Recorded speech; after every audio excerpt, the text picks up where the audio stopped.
Good afternoon, everybody, and welcome to our webinar. This is our back to school webinar, and we are going to give everybody about another minute or two. We know it's lunchtime, and so we're going to give everybody a minute or two to jump on here, and we will start promptly at about 12:02. Thanks for joining us today and hang in there with us. Please feel free to grab your lunch and join us and eat while you are joining us in the webinar. We'll be back here in just a couple minutes.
All right.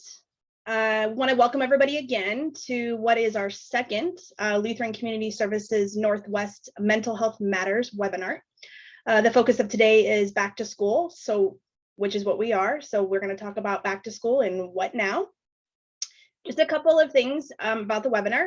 We are in Zoom and webinar function, so your video and audio is off and will remain off during the duration of the webinar. With that, please feel free to eat your lunch, as we know this is lunchtime, so grab your lunch if you need to. There will be the Q&A function available throughout the webinar, and that function is just below your screen, below the faces. But no, we will be answering some of those questions live at the end of the webinar. We do have some moderators on the back end that may be answering some of those questions if we have more questions than we are able to answer at the end. Also, keep an eye out on the chat for useful links and information that will be added there throughout the webinar. And at the end of the webinar, we will have an email address for you to send any follow-up questions to after the webinar is over, or if you need more information about a specific subject or want to know how to get connected. All right. So let's talk about why we're here today. We are here to share a little bit about LCSNW and some of the programs that we have. We are located in the Pacific Northwest, and we support and impact families and communities around Washington, Oregon, and Idaho. We offer a variety of different services based on the needs of the community that we are currently serving, and those include mental and behavioral health services, refugee and immigrant services, child welfare, victim advocacy, and aging and independent living. Today, we are focusing on the mental and behavioral health services. So why are we here? We're here to focus on back to school, but from a lens of we're back now, the transition from summer break is over, so now what? How do we support youth, our parents, and how are educators managing now that school seems so different? During the webinar, local experts will share information on how to maintain connections at schools or in your home, have a plan for when challenges arise, and know how to check in with our kids, ourselves, and others around us. Be prepared to receive some proactive strategies and resources that can help, and of course, opportunity to ask questions. Just remember that we will have time scheduled at the end to ask some of those questions. So please feel free to add those to the chat or write them down later. All right, so our first speaker of the day is Andrea Payton. Andrea has been with Lutheran for over 8 years and is currently the program director at Lutheran Community Services here in the Tri-Cities. She has lived in the Tri-Cities since 2001 with her husband and her 4 children.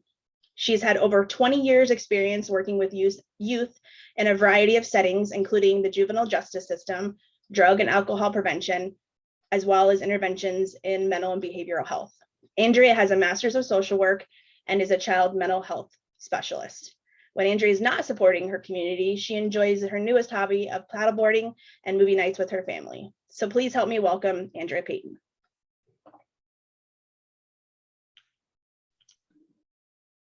Thanks, Amy. Hi, everyone. Good afternoon. Thanks for joining us.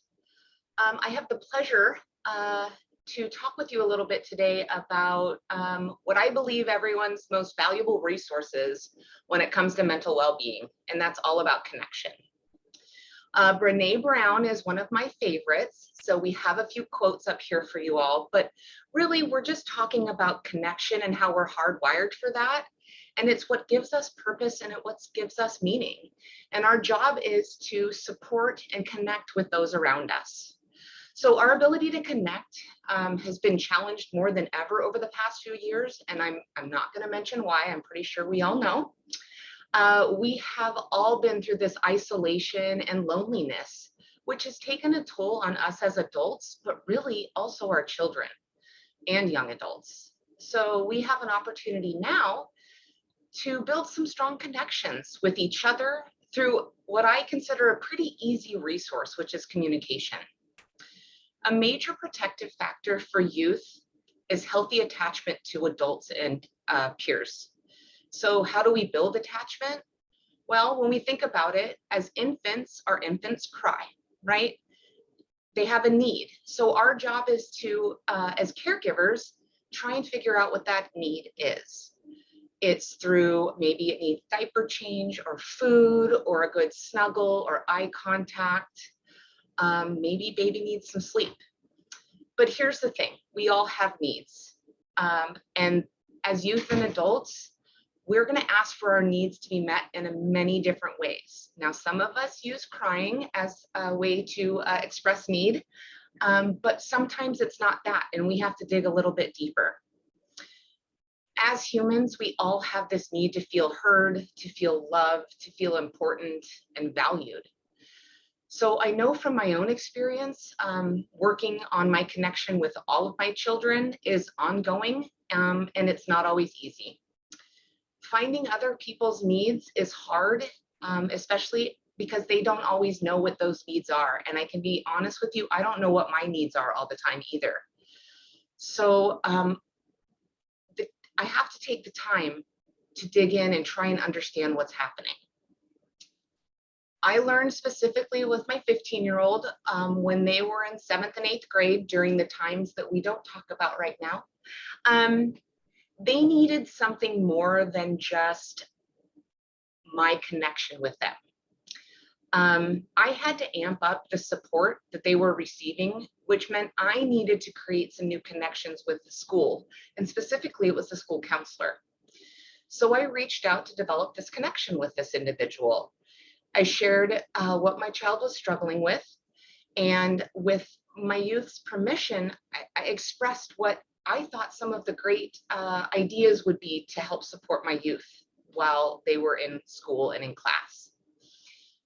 I think that it's important to notice that at that point, I not only created connection with the school counselor, but I also prompted a new connection for my child, right? To feel attached and a part of someone else at the school.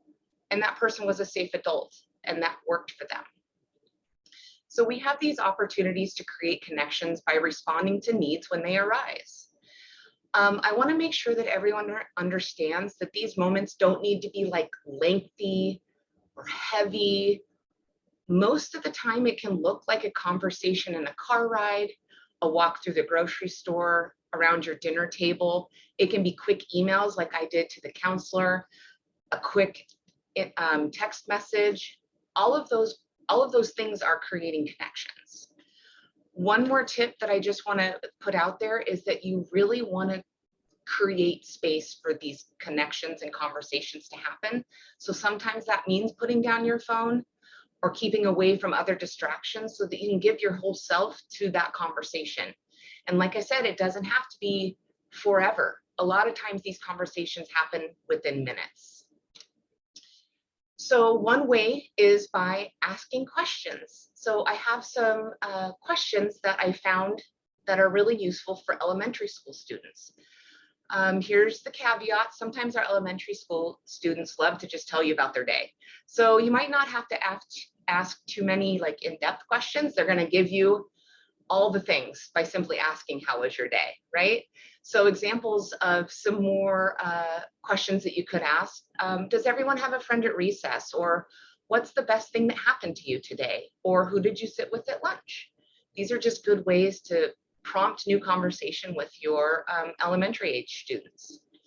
Then we move on to our high school or middle and high schoolers, which when you ask, how was your day? You get a lot of, it was fine or good. So these types of questions are great to help drill down some specific areas that you might be less likely to hear, it was fine, right?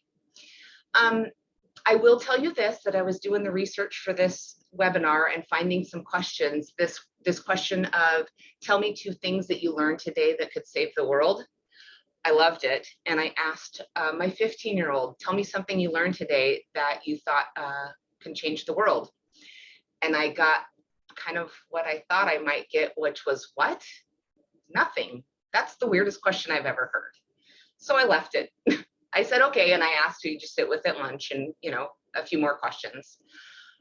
But it was really interesting because the next day, my child came home talking about history and something they learned in history, and it was a TED Talk and they wanted to share it with me. Could you sit down and watch this with me? And I was preparing dinner. And so I said, yeah, give me just 1 second. And I put dinner in the oven. And as I'm doing that, I'm hearing they're queuing up the TED Talk. And I hear, this is probably something that could actually change the world or save the world. And I thought, oh my gosh, I put just a little feeler out there and I got the response that I kind of thought I would. But the next day, something new happened. And it was an opportunity to share this connection with my child. And it was amazing. I think there's one more place that we as caregivers can also connect, and that's with our schools through email. We can join PTAs. We can sign up to be volunteers. We can sign up for all the newsletters and all the apps so that we feel like there's a connection to that school and what's going on there. And I think that's important. I found this next quote on Facebook shared by a school social worker that I've been working really closely with. And it was kind of one of those magical moments that was specific to this topic that we're sharing about today. So every time you think of calling a kid attention seeking this year, consider changing it to connection seeking and see how your perspective changes. If we are able to shift our thinking and our lenses from this attention seeking behavior to connection seeking behavior, our response is going to be different and our behaviors will change. We're no longer going to think about, oh, they're out there seeking attention, I'm just going to ignore this behavior. Instead, we're going to create an opportunity to meet a need for connection. And we know that everyone has that need for connection. We talked about, like what Brene said, we're all hardwired for it. We need that. So not only are we wanting to check in with our students, our youth, our peers, our teachers, our counselors, all those people, but you've got to connect with yourself. And I think that it's really important to do this kind of self-check. This is like the mini list, right? This is the things that you often hear about, that I just want to use these as to prompt your brain, because you're going to know what you need to check in with yourself. Ask yourself, what's one thing that I can do today that would make me feel good? How are you feeling connected with yourself so that you can give to others? I think it's really important. Now is the time that we want to ensure that you're connected with yourself so that you can go out and do that connection with others. So I hope this was useful. It's just a little bit of my brain around feeling connected and having conversations. Thank you all for joining us today, and I'm going to give it back over to Amy. Thanks so much, Andrea. Really appreciate all those tips, and I know that they're really useful as we navigate through this school year. All right, so we're going to move on to our next speaker, Max. Max lives with his wife and his son locally. Max has spent time, the first parts of his career, working with runaway youth, working as a care coordinator for in-home care and as a clinician for crisis response centers all in Spokane. Now Max resides locally here and has been a practicing therapist for about the last 4 years. So let's welcome Max and hear what he has to say.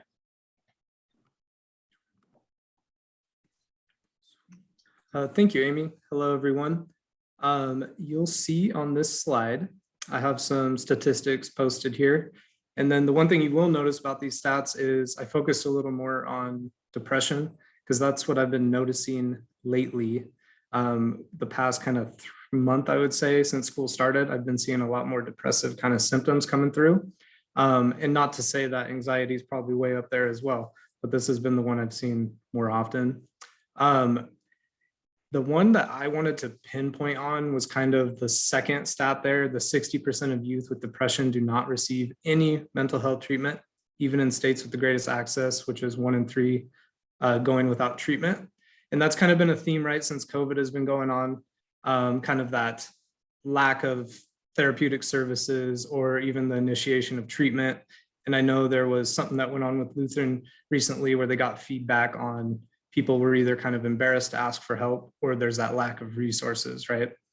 And then going into the next one is, sorry, next slide.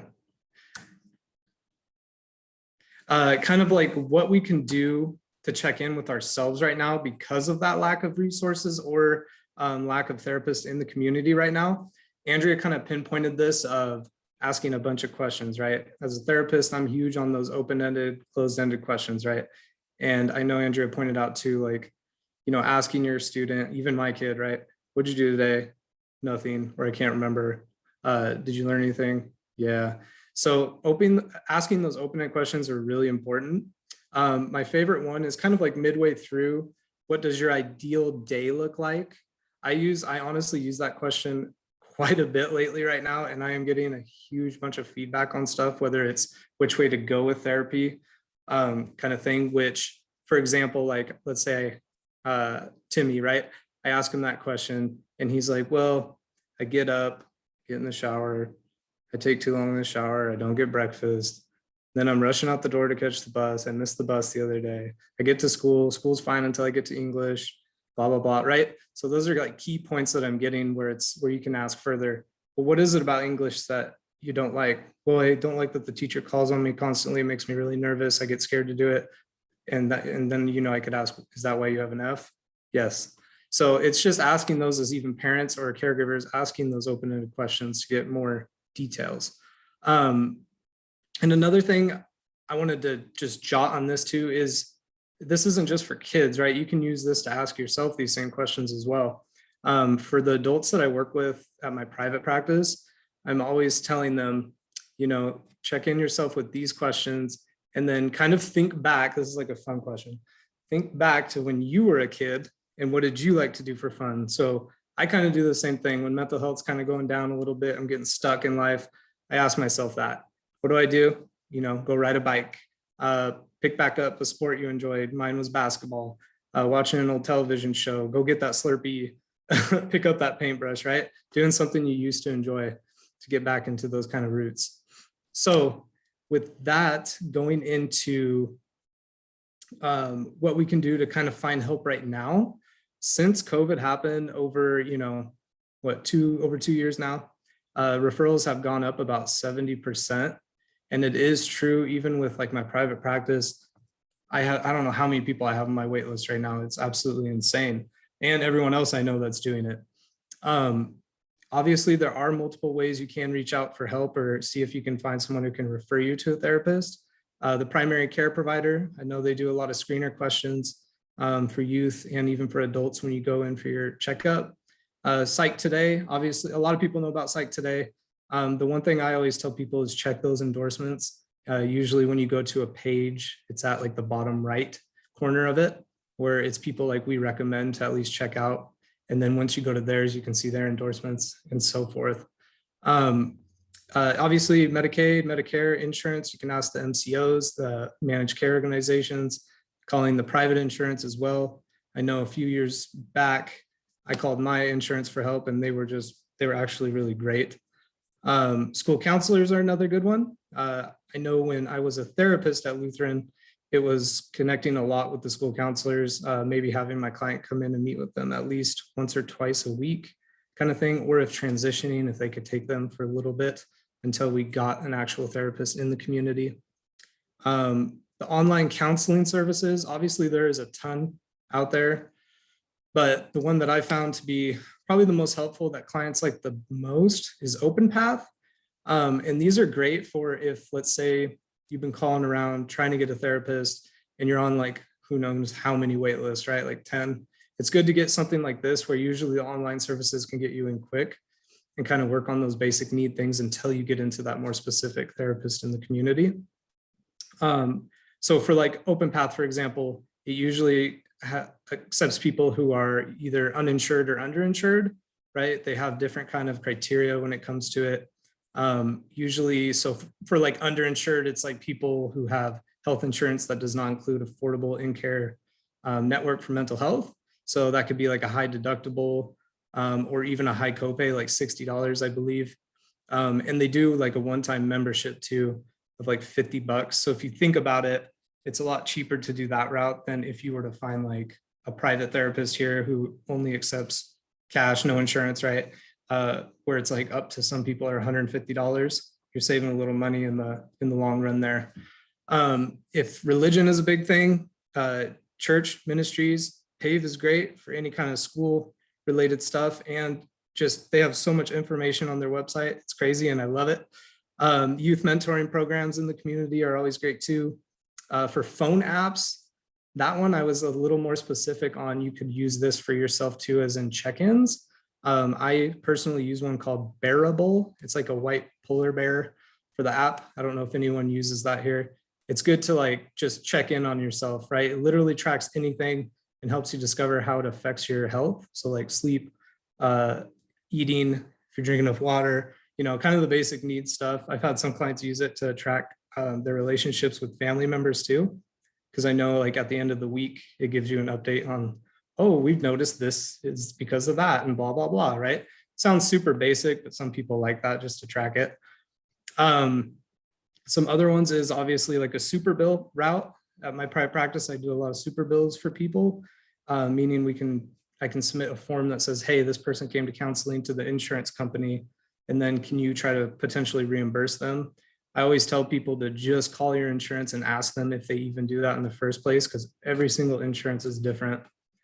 And the other one that I really like too is if you're calling around asking for therapists, you know, do you have openings, all that kind of stuff, ask them if they are part of any kind of Facebook therapist group, right? There's a big one in Tri-Cities that I'm a part of, and it's constantly like people are constantly posting on it, asking if anyone has openings, take this insurance, this time of the day kind of thing. It's almost every day.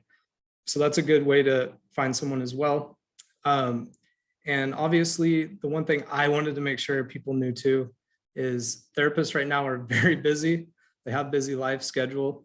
If they don't get back to you right away, we do our best to get to it within 24, 48 hours.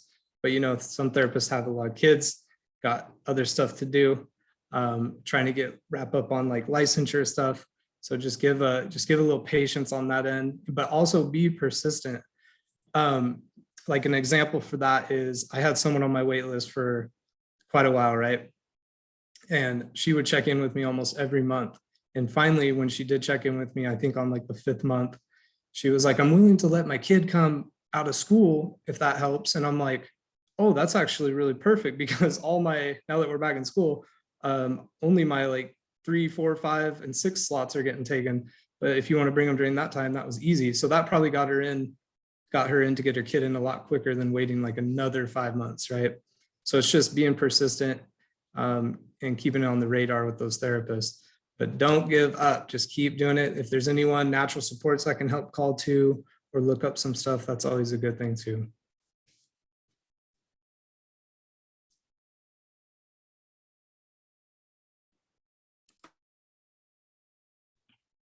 All right, thanks, Max. Really good resources, really good information on how to kind of meet the gaps of mental and behavioral health services here in the Tri-Cities especially. And I know that across Washington and other places, the wait list and the challenges are the same. So really appreciate all that great information. We wanted to give you more information about another resource that we provide here at Lutheran Community Services, mental health first aid. Mental health first aid, we provide that in both adult and in youth. And it's a free course provided by our agency that helps you identify, understand, and respond to someone who may be having a mental health or behavioral health crisis. Similar to first aid and CPR, only this is not physical first aid, this is for your mental health. We provide these classes both in person and virtually, so we have been able to provide classes for people even if they aren't local. It's very interactive. It's a full day, depending on if it's in person or virtual. And there are 2 hours of pre-work. This class does certify you as a mental health first aider, as we call them, and the certification lasts 3 years.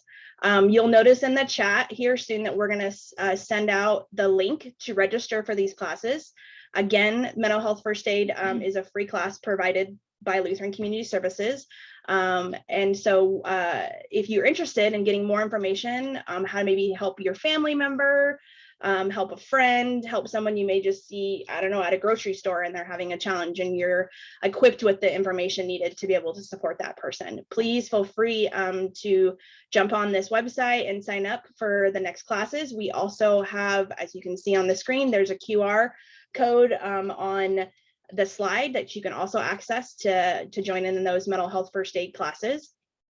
So jump in there. I know we have at least 2 more trainings before the end of the calendar year, and then we'll have more trainings coming up in 2023. If you have any more questions on mental health first aid or what entails that program, please feel free to put those questions in the chat or in the Q&A, and we can answer more about that at the end of this webinar. All right, so our third and final speaker today is Brandy Hendrickson. Brandy is a peer support counselor here in our WISE program at Lutheran Community Services in the Tri-Cities. She is also referred to as a family partner. Brandy has been at Lutheran Community Service for the past 5 years, supporting youth and families in our community throughout that time. Brandy has 2 sons and enjoys watching football, both the Seahawks and her nephew's high school football team. So let's please welcome Brandy. Thank you, Amy. I would like to say congratulations with youth being back at school and getting through the first few weeks of school. What I have learned is that youth usually do well with routines, and the reason is that it helps them feel grounded and secure with the support from the adults in their life. As school goes on, and you notice your youth is having challenges like my boys did, I first talked to their teacher and their school counselor. We came together and got my oldest on the individual educational plan, an IEP. An IEP stands for a legal document that is made for each child who needs special education. For his learning and his behavior with the IEP, he was able to learn how to overcome his challenges and be successful. He took classes at TriTech for computer security for 2 years and was a super senior, but graduated high school. My youngest, he was on a 504. That stands for a plan that is made to ensure that a child with disabilities and is attending public school receives accommodations that support their academic success. For his learning and medical, he was on a 504 due to him being allergic to weeds and had to carry an EpiPen. He also was successful and graduated high school and joined the Army. During the time in school, I used the resource called PAVE. That stands for support, gets resources to empower and give voice to individuals, youth, and family impacted by disabilities, who worked with my son's IEP and 504 to be able to give them the individual support that they needed. PAVE can also support you with starting the IEP or 504 process. If your youth is currently on an IEP or 504, they can support you with what you can ask from the school that they attend. School can be stressful for parents as well as they try to balance work, school, home, and family.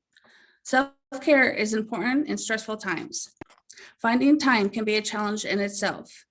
You can do an activity with drawing a circle, a clock, and color in the times that you are busy to see when you could fit self-care in. It could be as simple as listening to music as you drive, watch your favorite shows. Self-care doesn't have to cost. There's apps you can listen to like Headspace and Calm. Also, here are the top 5 free apps: Insight Timer, Smiling Mind, My Life Meditation, UCLA Mindful, Healthy Mind Program. Also, how you start your mornings can also help with the stress of the day. You could also do a wellness challenge that could include social, exercise, nutrition, and sleep. For youth, that the way they express their stress can come through their behaviors. They might not know why they're having certain behaviors, but asking, why would anyone act that way, is a place to start. Working with your team, as you define it, can support the youth and give them the environment to be successful.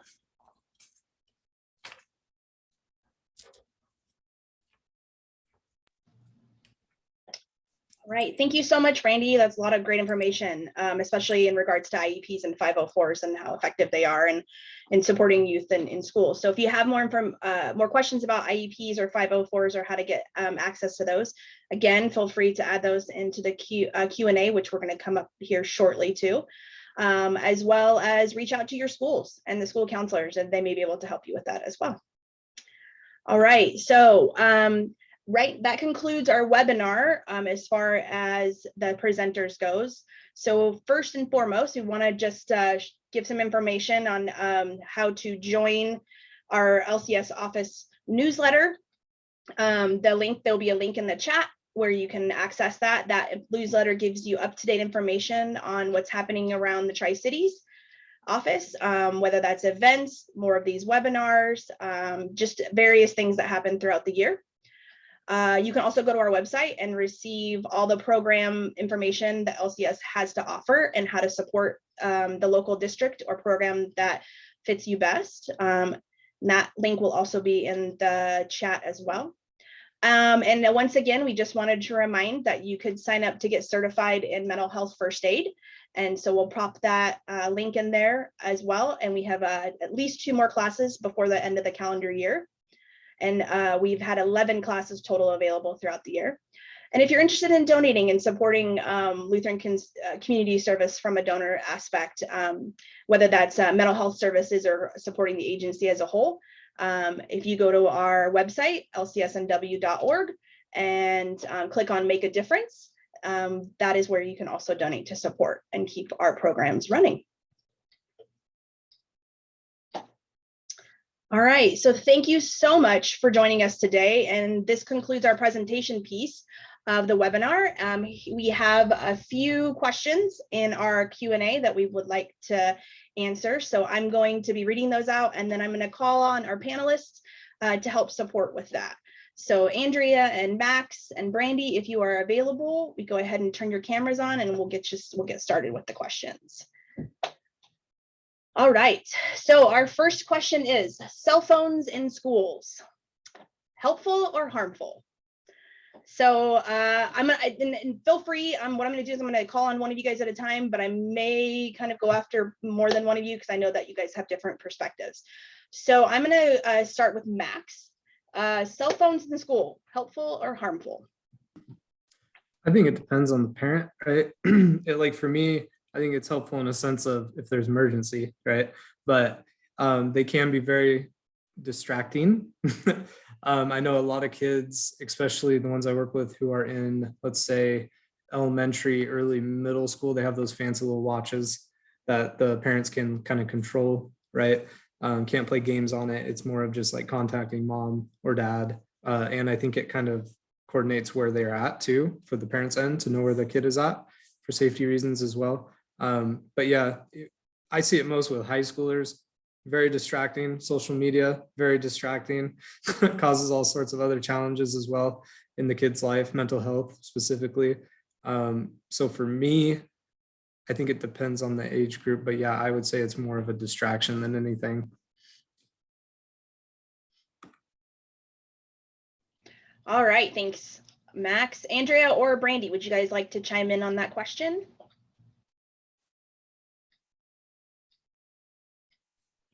I would say also, I agree with Max.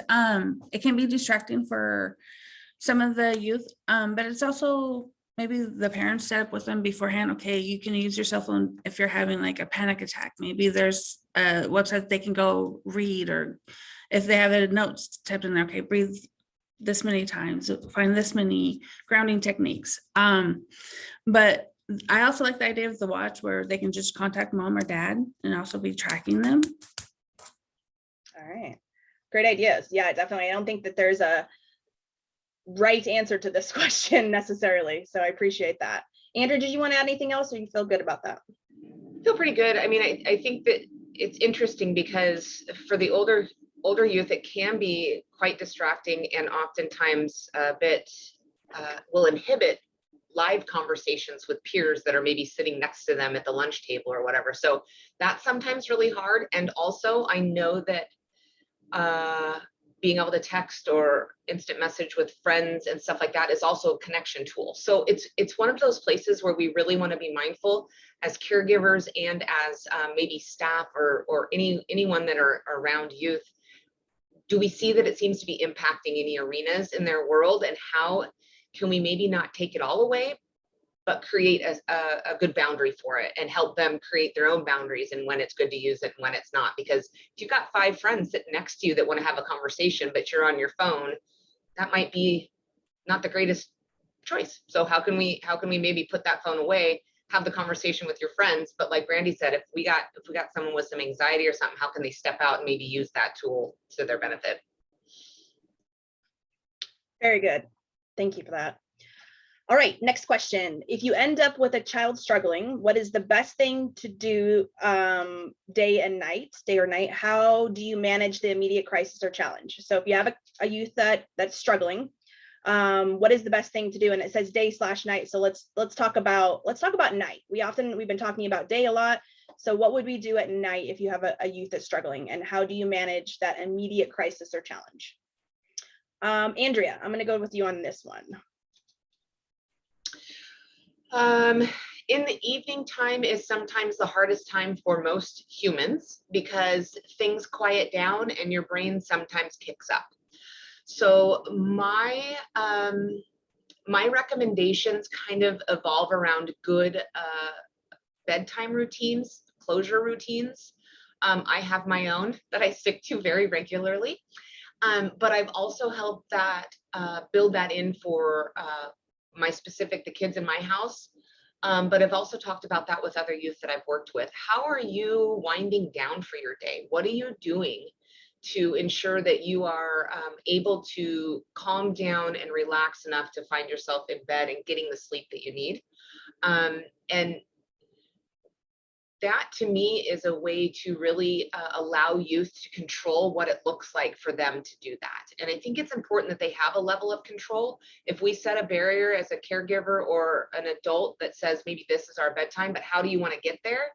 There's a lot of control there for youth to be able to create that. And then I think if it's crisis related, let's be reaching out to who we need to reach out to, whether that be our crisis response locally, or any natural supports that you've identified that are really good resources for you, like aunt, grandma, any of those types of people, that if we have to get a youth into a new place to kind of change up environment and get things to calm down, we want to be able to do that. Very good. And I know that comprehensive mental health care is our current crisis. I know it's called something different now. It's very new, brand new, but is our current crisis response unit. Max, did you have something to add? Yeah, just since I'm doing like intakes at Lutheran and stuff, the safety plan is really important too, because that might be helpful during the evening time. My son gets that too, where it's like fight for bed, fight anything. So the safety plan can kind of list, what are the triggers that are going on? What does it look like? Listing the ideas of that might be helpful, right? Like the bath helps him calm down, any sensory stuff, all that kind of things. You can easily Google safety plan and it should pop up, like fill in the blank kind of stuff if you were interested in that. That's awesome tip. Can you also get information about those, just pretty much safety plans, Google, MCO, managed care organizations, your insurance companies, those might also have access to that? Yeah, they should. Great. Yep. Great. All right. Any Brandy, any particular tip or trick that has worked? I know you mentioned you know, supporting your two sons in the past. Any tip or trick that has really helped you in that you'd like to share? Also, parents get stressed out, so also managing your stress and how you approach your child that is in crisis also is beneficial. Absolutely. I think we as parents sometimes forget that our mental health is as important as any other time. All right, so let's go on to the next question. With kiddos who are going through some challenges, it can be hard to connect with others in schools. Any tips on how to overcome the shyness and encourage kids to connect and feel safe in doing so? All right, I see Andrea shaking her head. So I'm gonna go ahead and go with you, Andrea. I see that, I saw the shaking. Yeah, that's a thing. And I've got some experience in that, so I'll share my 2 cents. It doesn't work for everyone. Children are observers. They see things. And so conversations at home about who do you see that seems to be a good person or a good friend or nice or is kind to other people, start putting that in there. So they're looking out for those types of people that could be a good friend or someone that would respond great if they were to approach them. And then the second step is, what would it mean for you to ask, hey, can I sit with you at lunch? Or what would it mean to ask, hey, do you want to play basketball at recess? And then modeling the conversation and role playing it at home sometimes works. So what would you say and how would you respond, and doing that with your student or young person is beneficial, because sometimes, number one, the social skills, because of the reasons that I will not say, are lacking. And so being able to role play that with our youth is really important, so they get that practice, because they didn't get that for a little bit. And I think it's hard to reintroduce and jump out there and do it. Not everyone has that comfort level. So asking the youth, like, who do you think might respond really well? Who do you think might do a good job at receiving your invitation for basketball? And then role playing how maybe we could do that. Very good, very good. Thank you. Max or Brandy, would you like to input on that question? I would also say maybe finding like common like support groups or gymnastics activities that they could join, that they could also be more comfortable. Hey, great play, and learn from that. So smaller group settings before you Yeah. jump. Yeah, makes perfect sense. All right. Really quick too, just, Yeah. I don't know if Andrea mentioned this, asking for like shyness, getting the kid involved and stuff like that.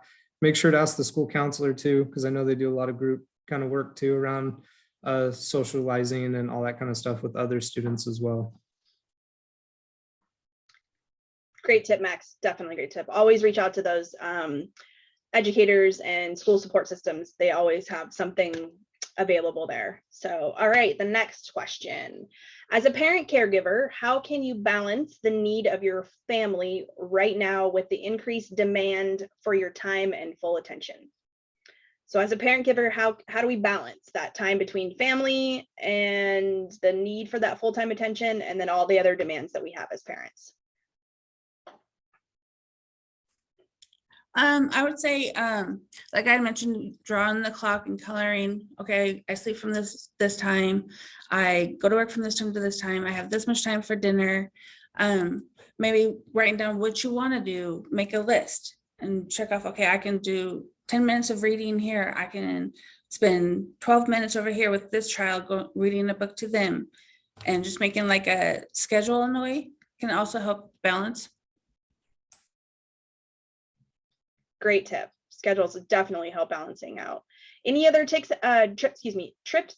Wow, I can tips out there or tricks that you guys have used in the past, Andrea or Max, in therapy or supporting families to help balance that work life kid all balance that we as caregivers have to do now?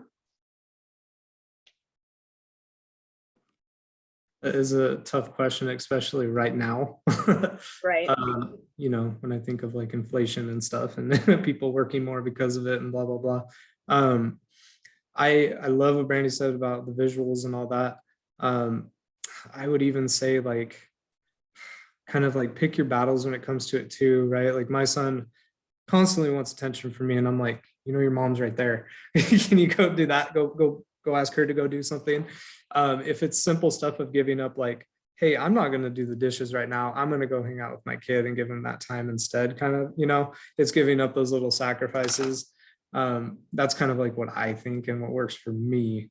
But it does obviously depend on, like, if I'm working with clients and the parents, most of the time at Lutheran, right, it's like single mother kind of thing, 3 kids, or, and then she has to give a bunch of attention to all of them and they want it. Is there any group activities we could do to do that? And then following up with something maybe those 3 could do together, separate, while mom or dad is doing something else, right? So I hear a lot of flexibility, being flexible within yourself, being flexible within your kiddos, and trying to find that balance within that flexibility. All right, great. All right, so I think this will be our last question for the day. How do I know if my child needs more professional care? I'm sure that this is a question that we all have, especially at Lutheran, have had to manage at one time or another. So I'd love to hear what you guys have to say. How do we know if our children need more professional care? I'll jump in on this one really quick. So a lot of, obviously, like, I think the no-brainer one, right, is noticing things they're not doing anymore, right? Because I've had a few clients, if they come in for depression or something, baseball was their life, right? And now it's not, and they don't want anything to do with it. They don't try as hard anymore in school. Like, screeners get done on a professional level, like the SMFQ or PHQ-9, that kind of stuff, to figure out if they really do need some more professional care. Those are kind of like my go-to when it comes to that. Obviously, if you start to notice other things too, right? Like, it could be they're staying out late, they're not calling you when they're supposed to, those kind of red flags as well.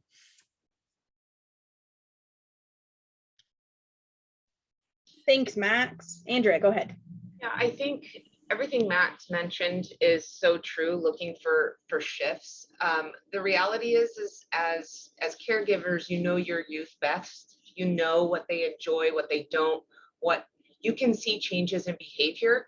And I think sometimes checking in with them about that is important.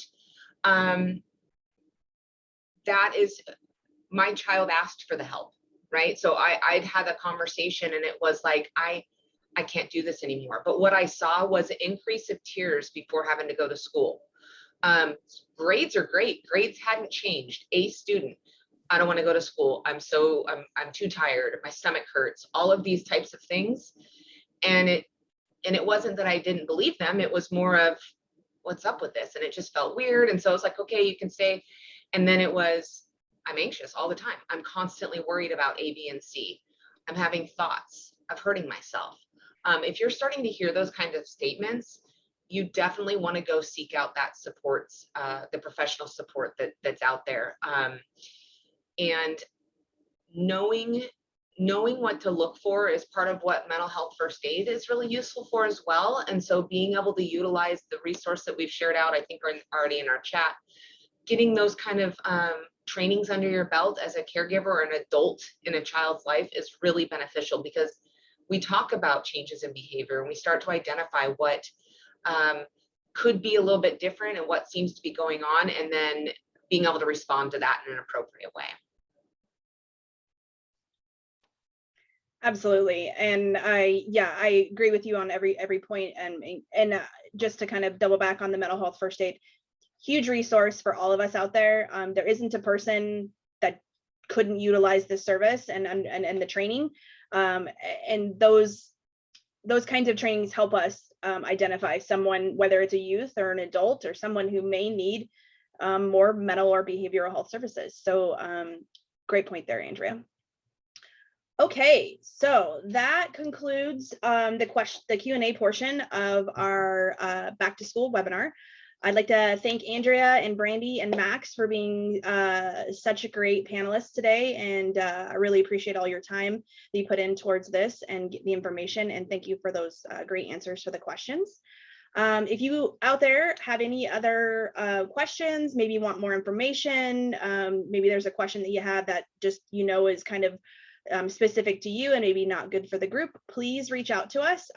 We have our website on there, or you can contact us here locally. So without further ado, we are going to end this and give you guys 10 minutes back of your lunch. Thanks again for coming to this webinar, and look forward to seeing you at the next one. You guys have a great day.